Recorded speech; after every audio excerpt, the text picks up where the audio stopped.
Liquitex has a large range of mediums, and sometimes I think when there's a lot of offerings, it can be a little bit confusing. So let's break it down by category so it's easier to understand. The first thing we have are the Gesso range. So these are going to be the materials that are going to seal and prime your surface, whether that be wood, canvas, paper. This happens to be gray Gesso. There's other varieties you can see on liquitex.com, but things like the white Gesso or the clear Gesso can be tinted with a color of your choosing from the Liquitex range. And this lets us know that it's opaque. So we have that symbol when it's filled in that lets us know it's opaque, it's matte, and it's fluid. Also, blue label indicates that we're looking at everything in the Gesso range. Then when we see the green label, that's our fluid range. And our fluid range, as the name would suggest, is gonna thin out your color. So if your color is quite thick and you want it thinner, fluids range is gonna be great for doing that.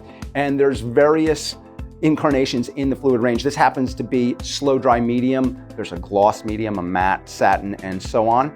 And these mediums typically will make your color more transparent. This one happens to be glossy and again, very fluid. So we move from that to the opposite. If you're somebody who wants to make your paint really thick, and I'm kind of fall in that category myself, gels and paste. These are going to be the materials, the mediums that you can add to your color to make it even thicker.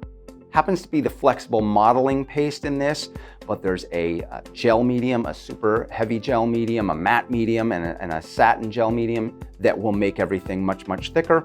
Once again, we have our same symbols on there that lets us know in this case it happens to be opaque, then matte and very thick. Then we move on to our silver label right here. And these are the effects range. These are sort of like the special effects in the movie industry. This happens to be pouring medium. That's going to give you the right consistency for poured paintings. There happens to be string gel in that range, which is very viscous like honey, and a lot of other really fun ones, especially for people who really want to explore texture. Once again, our same symbol, transparent right here and very fluid in this particular medium.